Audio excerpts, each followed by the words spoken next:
How to download ChatGPT in PC. Hey everybody, in this video, I'll show you how to download ChatGPT in PC. To start, open your internet browser and head on over and search for ChatGPT. In here, open the link that says openai.com. Once you are here, tap on Try ChatGPT.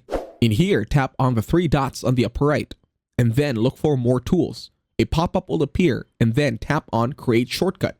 Once you create shortcut, another pop-up will appear on the upper corner. In here, you can name what the shortcut is. It could be ChatGPT or OpenAI, so it's a lot easier to remember.